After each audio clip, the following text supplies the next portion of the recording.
Hey guys, welcome to the Liberal Hive Mind, a channel solely focused on exposing the abundant hypocrisy of the left. Alright, so there's a lot of talk surrounding this whole Kevin McCarthy, Matt Gaetz situation. For those of you guys who aren't aware, Matt Gaetz is now pushing to unseat Kevin McCarthy as the Speaker of the House. A lot of people are saying that Matt Gaetz is extreme, that he's crazy, that he doesn't represent the will of American voters. You know, the typical exaggerated nonsense and gaslighting. They want to paint Matt Gaetz as some sort of crazy extremist, fighting for, quote, his own agenda. But obviously that couldn't be further from the truth. What Matt Gaetz is doing here is quite commendable. In fact, I'd argue regardless of political party, Democrat and Republicans, this right here, this should be the standard. This is what we call basic accountability, something that's clearly missing in Washington. Let's have a conversation about Kevin McCarthy's track record as Speaker of the House. We've got some stuff to get into, so let's roll the tape. Alright folks, so I tried to give the guy credit. I tried to give Kevin McCarthy the benefit of the doubt. I tried to be as optimistic and positive as possible to believe that, you know, his interests were aligned with the voters he represents. But at this point, once a slimy politician, always a slimy politician. Matt Gaetz has officially filed a motion in the House to vacate Speaker McCarthy. So you have been threatening to topple McCarthy, issue a motion to vacate the speakership if he worked with Democrats to fund the government with a clean CR, clean government spending bill, which is exactly what he did on Friday and Saturday. The House gavels back in tomorrow at noon. Are you going to make a motion to vacate? Speaker McCarthy made an agreement with House conservatives in January, and since then he has been in brazen, repeated material breach of that agreement. This agreement that he made with Democrats to really blow past a lot of the spending guardrails we'd set up is a last straw. And then overnight I learned that Kevin McCarthy had a secret deal with Democrats on Ukraine. So as he was baiting Republicans to vote for a continuing resolution without Ukraine money, saying that we were going to jam the Senate on Ukraine, he then turns around and makes a secret deal. Now, I know you and I probably have different views on U.S. involvement in Ukraine, but however you think about that question, it should be subject to open review, analysis, and not some backroom deal. So I do motion to vacate tomorrow?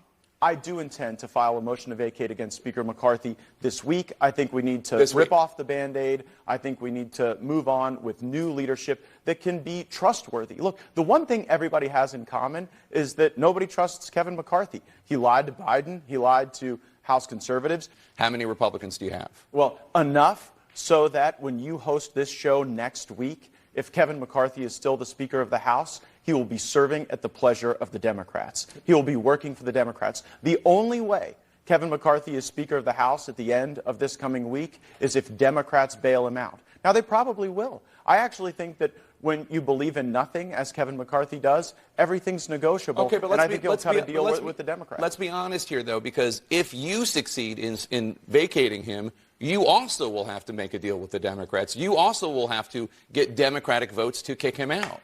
Absolutely. I will make no deal with Democrats and concede no terms to them. I actually think Democrats should vote against Speaker McCarthy for free. I don't think I should have to deal them anything. So you're not going to cut any deals with him? Absolutely not. And I don't think that any Republicans that share my view on Speaker McCarthy would cut deals with Democrats. But here's the thing. I'm done owning Kevin McCarthy. Right? We made a deal at the end of in January to allow him to assume the speakership, and I'm not owning him anymore because he doesn't tell the truth. And so if Democrats want to own Kevin McCarthy by bailing him out, I can't stop him, but then he'll be their speaker, not mine. I like Matt Gaetz. You know, the Blue Anon lefties on Twitter love to paint Matt Gaetz as some sort of crazy person. But to me, he seems like literally the only person with even an ounce of credibility left. I mean, what's the standard supposed to be? That Kevin McCarthy as leader, as Speaker of the House, can just pretty much do whatever he wants? That he answers to no one? That there's no standard? That if he doesn't do his job effectively, or if he betrays his oath to his voters, or betrays what he promised to certain caucuses, that he should just be left off the hook? What a ridiculous standard. Matt Gaetz is 100% correct to challenge his position as leader of the House. You know, that should be the standard. If you don't do the job, if you say one thing and do another, then your position should immediately be in jeopardy. Or at the very least, it should be challenged. Supposedly, Matt Gaetz is a crazy person. But what is it that Matt Gaetz is asking for? The demands themselves are pretty straightforward. A return back to basic fiscal responsibility. And a big issue is funding the war in Ukraine. Government spending has gotten completely out of control. We've sort of normalized normalized post-pandemic spending levels. The national debt is growing and growing with no end in sight. Republican voters want a return to basic fiscal responsibility, and that's pretty much the gist of it. Does that sound extreme, crazy, like Matt Gaetz is representing some sort of selfish interest? Not at all, it's completely basic. There's nothing crazy about any of it. The fact that it's even a conversation, the fact that it's even an issue, is really what's most surprising. Kevin McCarthy had some simple mandates. Investigate the president and his son. He did okay assigning committee positions. James Comer obviously is doing a fine job. But then when it came to impeachment, or let's call it the impeachment inquiry, Kevin McCarthy is acting too slow, too scared to play the same game that the Democrats play. That's issue number one. Issue number two, fiscal responsibility. He promised to return spending back to more appropriate levels,